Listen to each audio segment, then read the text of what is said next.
চাল কুমড়া কিংবা জালি অথবা যে কোনো সবজি, চিচিঙ্গা হোক সেটা, পটল কিংবা অন্য যে কোনো সবজি খোসা আমি কিন্তু ফেলে দিই না। খুব ভালো করে আগে সবজিটা ধুয়ে নিয়ে খোসাটা রেখে দিই, তারপর যে অসাধারণ খাবারটি বানাই সেটাই কিন্তু শেয়ার করব। ঘরে যে সবজি থাকে সেই সবজি দিয়ে আমি সেটা করে থাকি।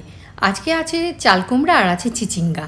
এই দুটো সবজির খোসাটা দিয়ে আমি একত্রে একটা স্পেশাল খাবার বানাবো, যেটা আপনারা ভাত, পরোটা, চাপতি কিংবা চিতই পিঠার সঙ্গে খেতে পারবেন, যা পুষ্টিগুণে হবে সেরা। এর জন্য প্রথমে আমি চিচিঙ্গা এবং চাল কুমড়াটা ভালো করে ধুয়ে নিয়েছি। তারপর একে একে এই খোসাগুলো ছাড়িয়ে নিচ্ছি। খোসাগুলো ছাড়িয়ে নেওয়ার পর আর কিন্তু ধোয়ার কোনো প্রয়োজন নেই। এভাবে আমি পুরো 1 কেজি চিচিঙ্গারই খোসা ছাড়িয়ে নিয়েছি। বেশ অনেকটা খোসা হয়েছে। আপনি নিজেই মনে করবেন আসলে এতগুলো খোসা আসলে ফেলে দেওয়ার কিছু নেই। তো এগুলো আমি একত্রে একটা বাটিতে রেখে দিচ্ছি, কারণ এই খোসার সঙ্গে আমি আরও কিছু মেশাবো, যেটা হচ্ছে একটা জালি কুমড়া। সেই জালি কুমড়াটাও ধুয়ে আমি ফ্রেশ করেছি। এবার উপরের খোসাটা আমি আগের মতো করে ছাড়িয়ে নিচ্ছি। এভাবে পুরো কুমড়ার খোসাটাই আমি ছাড়িয়ে নিব। এই খাবারটা যে আসলে টেস্টি শুধু তাই না, ভীষণ পুষ্টিগুণে সমৃদ্ধ। আমার মনে হয় একবার যদি আপনি বানান তাহলে আর আপনার মনে হবে না নেক্সট টাইম এই খোসাগুলো ফেলে দিই। এবার একটি প্যানে এই খোসাগুলো দিয়ে দিয়েছি, অল্প একটু লবণ দিয়েছি, আর মৃদু আছে এটাকে একটু বয়েল করেছি। কোনো প্রকার পানি কিন্তু আগে ব্যবহার করিনি।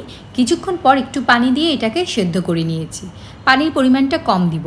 এবার খুব ড্রাই আছে, আপনারা চাইলে এই অবস্থাতে একটু তেলেও ভেজে নিতে পারেন, কিন্তু আমি আসলে তেলে ভাজবো না, তাই আমি সরাসরি ব্লেন্ডারে দিয়ে দিলাম। আর কিছু দিয়ে দিলাম রসুন কুচি। রসুন কুচি একটু পরিমাণে বেশি দিয়েছি, কাঁচা পেঁয়াজ কুচি আর কাঁচা মরিচ কুচি। আগে যেহেতু একটু লবণ দিয়েছি, এবার লবণটা একটু বুঝে দিলাম। তারপর বাকি খোসা সিদ্ধ আর কিছুটা সর্ষের তেল দিয়ে দিলাম। এই অবস্থাতে এটাকে আমি একটু ব্লেন্ড করে নিব। খুব ভালো মিহি ব্লেন্ড হয়েছে, এক্সট্রা কোনো প্রকার পানি দেওয়ার প্রয়োজন নেই। আপনারা চাইলে এই অবস্থাতেও একটু তেলে ভেজে নিতে পারেন, কিন্তু আমি ক্যালোরিটার চিন্তা করে কম ক্যালোরিযুক্ত খাবারটা যেহেতু আমি খাবো এবং স্বাস্থ্যকর উপায়ে, তাই আমি আর তেলে ভাজলাম না। আশা করি ভিডিওটি ভালো লেগেছে।